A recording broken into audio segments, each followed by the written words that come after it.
Ayaw kasi nilang tumigil mga kababayan.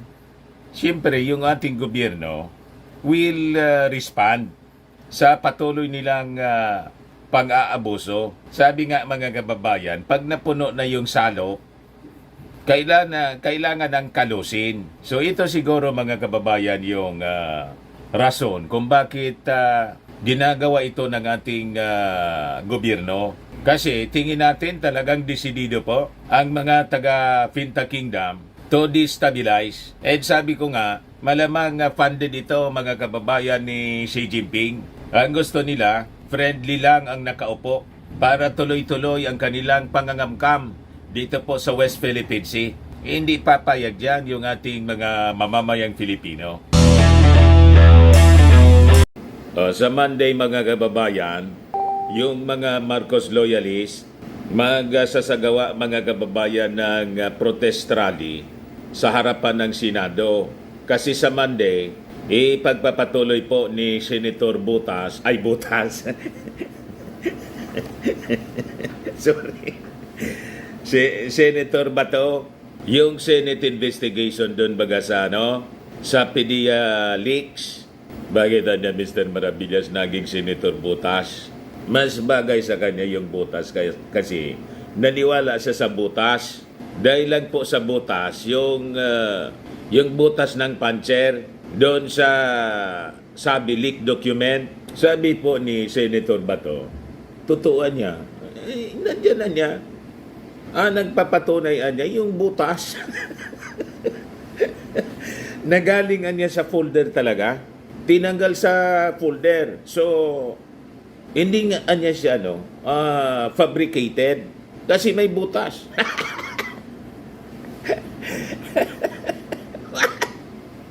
Kaya bagay na sa kanya yung tawag na Senator Butas, mga kababayan. So sa Monday, magsasagawa po ng rally, protest rally, yung ating mga kababayang Marcos loyalist. Mananawagan na kasi sila, mga kababayan, sa ating Pangulong BBM na sana naman baguhin na yung kanyang posisyon sa International Criminal Court. Papasukin na niya yung ICC para kaladkarin. Mag-imbestiga pala. Pabuliin po yung investigasyon. Pero ang sabi niya, Mr. Maravillas de Trillanes, baka by the middle of the year, sa June or July, ilabas na yung warrant of arrest.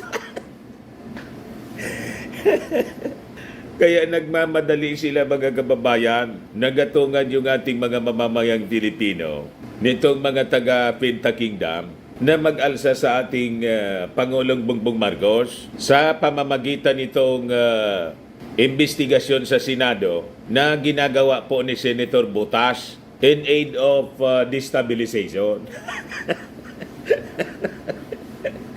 And demolition mga kababayan sa ating Pangulong Bongbong Marcos, masyadong alatado.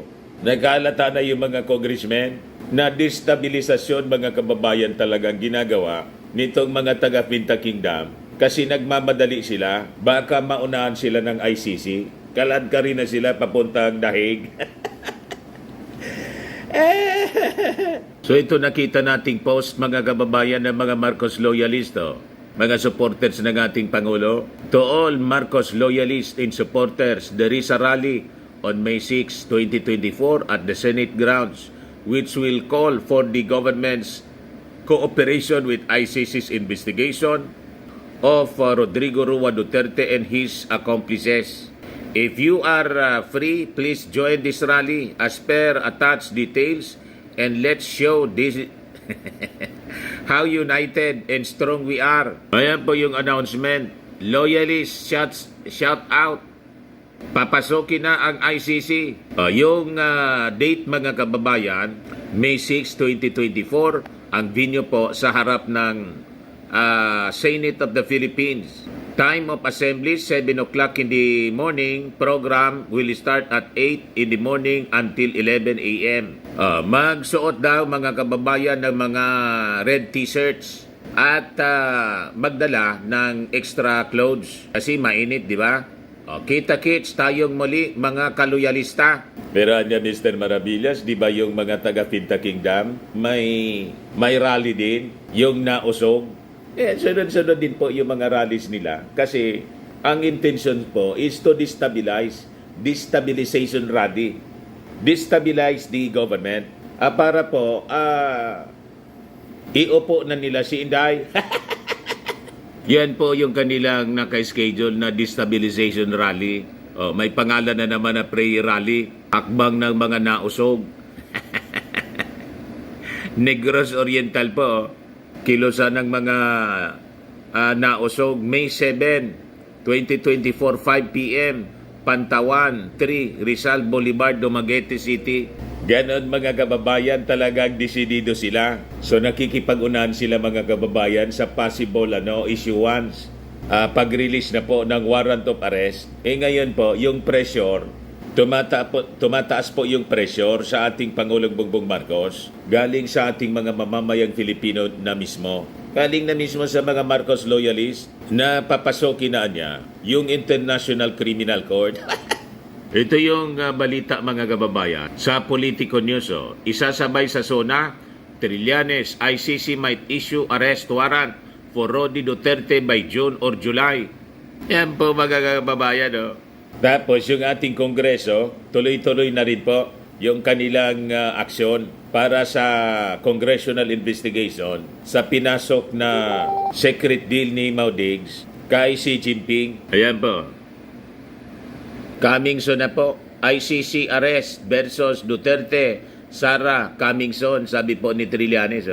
Report from Impact Leadership. Yun din mga kababayan ng report ng Philippine Star. ICC arrest for Rodi, BP Sara expected. Tapos ito pa yung kanyang mga kasabwat. House Ethics Committee to hear case versus Alvarez. The House Committee on Ethics and Privileges chaired by Co-op NATCO Party List Filimon Ispares will hear the case filed by Tagum City Mayor Reoy against former House Speaker and Davao del Norte 1st District Representative Pantaleon Alvarez. In a prayer rally led by former President Rodrigo Duterte in Tagum City on April 14, Alvarez appealed to the armed forces of the Philippines to withdraw their support from President Ferdinand Marcos Jr., which would inevitably lead to his resignation. So para niya Mr. Maravillas nag-uunahan yung magkabilang kampo. Ayaw kasi nilang tumigil mga kababayan. Siyempre yung ating gobyerno will respond sa patuloy nilang pang-aabuso. Sabi nga mga kababayan, pag napuno na yung salop, kailangan ng kalusin. So ito siguro mga kababayan yung rason kung bakit ginagawa ito ng ating gobyerno. Kasi tingin natin talagang desidido po ang mga taga Finta Kingdom to destabilize. And sabi ko nga, malamang funded ito mga kababayan ni Xi Jinping. Ang gusto nila, friendly lang ang nakaupo para tuloy-tuloy ang kanilang pangangamkam dito po sa West Philippine Sea. Hindi papayag dyan yung ating mga mamamayang Filipino. But before ko mga kababayan ibigay sa inyo yung full story ng mga balitang yan, click subscribe mo na dito sa ating YouTube channel and hit the notification bell para lagi po kayong updated sa mga kaganapan dito sa ating bansa. Like and share na rin po ninyo ng ating video at huwag na rin po ninyo na skip yung ating mga commercial ads para tuloy-tuloy lang ang pag-unlad ng bagong Pilipinas. Sa mga naghanap ng malinis and spacious fitness gym, pumunta lang po kayo sa aming Colossal Fitness Gym. We also offer Grab Car Rental with our brand new 2023 model ng Toyota Innova. We also accept booking for those who are planning to travel via PAL, Cebu Pacific, and other airline companies, local and international, and bills payment for Meralco Bills, Aleco Bills, PLDT, etc. Ang Colossal Fitness Gym is located at 3rd floor Security Bank Building, Landco Business Park, Legazpi City, Albay. For inquiries, look for Chilon Maravillas, contact number 0966-802-0949. Yan po yung aming Innova. Lagi na pong matao sa amin. Na-set up na rin yung aming mga bagong gym equipments. May treadmill na rin po kami. Lagi po maraming pumupunta. Yan po, mga bago naming clients. Yan po. Ito naman po yung bago naming product na binibenta online. Eye Glow Serum, whitening po siya. Tingnan ninyo yung epekto sa aking anak na architect before and now. Yung mga inquiries po ninyo, dumiretso na lang kayo sa kanyang Facebook account, Riz Maravillas. Ito naman po, Firmax Firming and Lifting Cream. Pinapahid lang po sa mga pulses and affected area. Mainam po ito sa mga pains at paninigas ng mga kaso-kasuan. Ito po, Automax Radiant Serum. Sa mukha naman yung application. Anti-aging po siya. You will look 10 years younger than your age. Sa mga cancer patients naman po, baka lang gusto ninyo itong itry. Neng siya red mix fruit drink. Hindi man po siya gamot, food supplement siya. Kaya lang, gawa siya mga kababayan sa good sheep berry. Yung good sheep berry may anti-cancer properties. Yung mga inquiries ninyo po, dumiretso na lang kayo sa aming messenger sa Facebook para masagot namin agad. Ayos po? Ayos na niya, Mr. Maravillas. Excited na niya kami sa mga kwento mo ngayon. Ito po yung Senate investigation. Senate investigation ni Senator Botas Bato in aid of demolition and destabilization. Legislation pala. Just in aid of legislation, Bato de la Rosa denies politics in Senate probe of Marcos alleged sa drug links. Ikwento mo sa pagong. Pati yung ating mga congressmen, nag-alata na it is in aid of destabilization. Ang motiboan niya, sabi ni Congressman D. ng Isabela, is to destabilize the administration. Ikumbinsido po tayo kasi unang-una, sabi ni Bato noon, nang tanongin siya mismo ni Katoning at sa mga interviews ng mainstream po, kung nakita niya yung pangalan ng ating Pangulong Bongbong Marcos nung PNP chief pa siya sa drug watch list, wala man na niyang ganyan. Ngayon, dahil po sa butas ng panser po, kumbinsido na siya na nasa lista nga yung sinasabing leak document po, nang dahil lang po sa butas. Ito po yung interview, magagababayan ni Katoning, Senator Bato de la Rosa on Digong claims. Digong's claim that PBBM was on PD drug watch list. Pakinggan natin mga kababayan yung audio lang, interview ni Katoning ito. Chief PNP. At hindi lang sa Chief PNP, sa pagiging pulis sa matagal na panahon. Sa matagal na panahon, did you come across the name of President Marcos sa anumang listahan na may kinalaman po sa illegal drugs? Wala ako nagkita. Mga chismis lang. May mga chismis, pero sa akin, yung sabi mo na listahan, yung pag-upo ko ng Chief PNP, wala ako nakita. Inimbestiga ba si Pangulong Marcos at any point na kayo po ay pulis in relation to illegal drugs? Wala, hindi namin Hindi po. Malinaw mga kababayan, no? Sa interview ni Katoning sa 2x2, wala siyang nakita na yung pangalan ng ating Pangulong Bongbong Marcos ay nasa lista ng mga nasa drug watch list. Pagkatapos biglang may lumabas na dokumento dahil lang po sa butas. Yung mga taga-PDEA po, hindi man na niya galing sa amin. Wala man ang ganyan. Walang serial po. So, malinaw na it is fabricated. Pare sabi ni Bato, hindi niya, naniniwala ko, it's not Tutuan niya yan. Pari-pariyasan niya sila, Mr. Maravillas. Manang-mana sa kanyang amo na si Maudix. Napakasinungalingan niya, Mr. Maravillas. Nakasanayan na po nila yung magsinungaling. Araw-araw silang nagsisinungaling. Bilib na bilib po yung mga DDS. Lahat ng kwinindo po, mga kababayan ng kanilang amo, binapaniwalaan. Kahit po balibaligtad. Ganon sila mga kababayan. Ngayon, si Senator Botas, ganon na rin po. Like leader, like follower po. Ha?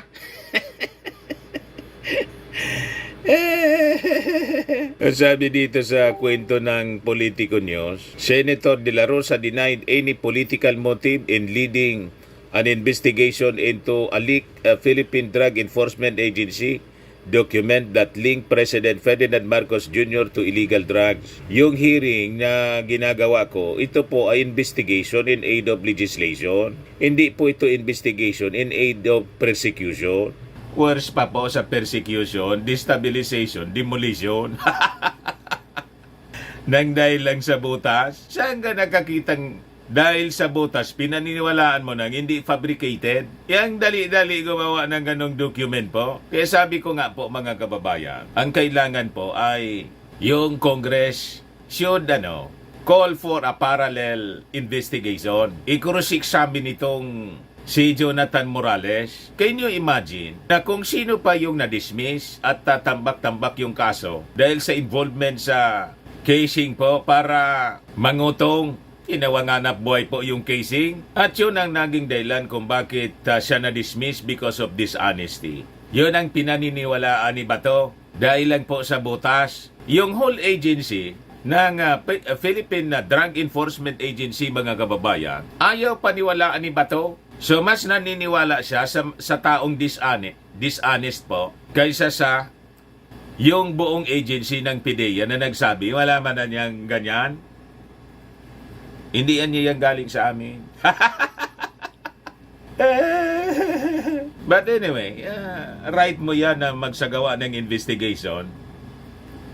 And naniniwala po tayo, lalo silang masusunog. Siyempre, yung pagsisinungaling, mabubuking at mabubuking mga kababayan dyan sa Senate investigation. Kaya sige pa interview po ni Bato.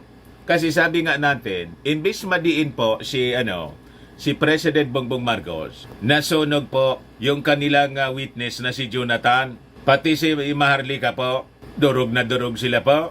Inaway ni Bato si Maharlika. Tingnan natin kung ipapatawag mga kababayan. Sabi ni Botas, Bato, ang gusto ko lang anya is to get to the bottom of the leaked document and he is not acting upon the orders on his boss, of his boss, former President Rodrigo Duterte. Maniwala man sa iyo, Bato, na mas loyal ka pa sa boss mong si Maudigs, saka yung spiritual advisor niyang si Pacquiao, kaysa sa mga mamamayang Pilipino. Di ba? At saka hindi man to leak document. Hindi nga galing sa agency, dininay na. Hindi niya yan galing sa amin. So malamang sa malamang, it is fabricated, galing sa kung saan. So sabi niya dito, wala po tayong objective dito na i-persecute kung sino man ang mga tao na suspect na gumagamit ng droga. Kung ma-persecute ang tao in the course of our investigation, so be it, hindi ko pipigilan kung lalabas ang katotohanan. Ituloy mo lang yan na Bato. Panindigan mo na yung sinasabi mo. Kasi sabi nga po, nothing concealed which shall not be revealed, or hidden which shall not be made known. Lalabas at lalabas ang totoo. Sabi sa Proverbs kasi, Proverbs 12:22, lying lips are an abomination to the Lord, but those who act faithfully are His delight. A false witness, sabi sa Proverbs 19, verse 9, a false witness will not go unpunished, and he who breathes out lies will perish. Malinaw po, galit ang Diyos sa mga sinungaling. A false witness will not go unpunished. May paglalagyan, siyempre. May hahantungan kayo sa ganyang mga gawain. And he who breathes out lies will perish. Malamang sa malamang, yun ang abutin po ninyo. Baka hindi na kayo makaulit sa 2025, you will perish as a senator kasi nabuking kayo sa pagsisinungaling. Na ginamit ninyo yung Senate investigation, hindi man po in aid of legislation, kundi in aid of demolition and destabilization ng gobyerno sa kumpas ng inyong amo. Kasi atat na kayong iupo yung lumunok ng confidential funds Sa loob ng 11 days, doon nagsimula yung lahat mga kababayan eh. Kaya nadurog yung unity. And I think kung sa Monday may rally mga kababayan para papasokin na yung ICC, 2 weeks from now may narinig tayo na mga balita, may rally din na isasagawa yung mga Marcos loyalist na inis na po para intensify yung pressure kay Inday Sara na mag-resign na po as DepEd Secretary. So ang panawagan po, hindi mag-resign as Vice President kasi ibinoto din siya ng mga Marcos loyalist, kundi as DepEd Secretary. Kasi wala man pong wala man siyang natapos na maganda. Walang magandang accomplishment po sa DepEd. Di ba? Pero Mr. Maravillas, gusto naming malaman yung detalye ng kwento na ang sabi, posibleng ilabas na yung warrant of arrest laban kay Maudigs ng ICC. Ito yung balita mga kababayan sa Politico News kahapon. Anong isang araw? May 2 pa to. Isasabay sa SONA, Trillanes. ICC might issue arrest warrant for Rodi Duterte by June or July. Yan po yung balita dito. The International Criminal Court might issue an arrest warrant laban po kay Digong in connection with the charge of crime against humanity. Sabi po ni Trillanes. So ayon kay Trillanes, the waiting game is on for the ICC's release of an arrest warrant for Duterte. When I got this information, sabi niya, mga late second quarter lalabas yung warrant. So pwede na nating i-stretch yun, sabihing middle of the year, June or July.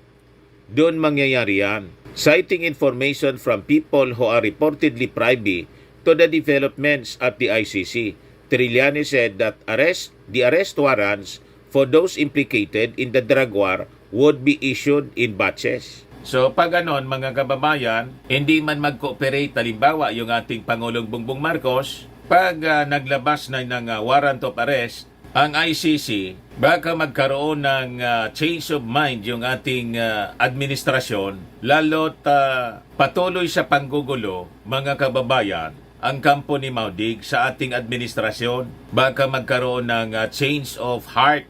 Hindi natin alam, mga kababayan, lalo't there is a growing call, clamor, galing na mismo sa ating mga mamamayang Filipino.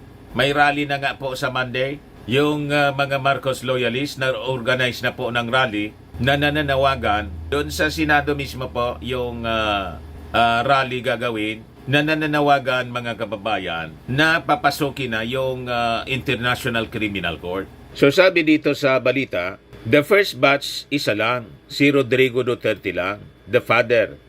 Tapos, second batch na yung ibang principal actors. Yun po ang aking pagkakaalam. Vice President Sara Duterte might be included in the second or succeeding batch of subjects for whom arrest warrants would be issued by the ICC, sabi po ni Trillanes. So ito yung mga kaabang-abang mga kababayan na mga balita sa mga susunod na araw. Habang yung Congress naman po tuloy sa kanilang investigation dito po sa secret agreement na pinasok po ni Maudig sa China. Ito po. The investigation will give us a clearer picture. House Assistant Majority Leader in Zambales 1st District Representative G. Congon says the investigation on the reported gentleman's agreement between former President Rodrigo Duterte and Chinese President Xi Jinping will give a clearer picture or the real big picture of what really transpired. Congon filed House Resolution number 1684 calling for a thorough investigation into the gentleman's agreement. Ayan po mga kababayan. So yan man lang po mga kababayan yung ating mga maiinit na balita ngayon. Ako po si Dante Maravillas. Bye-bye po. God bless.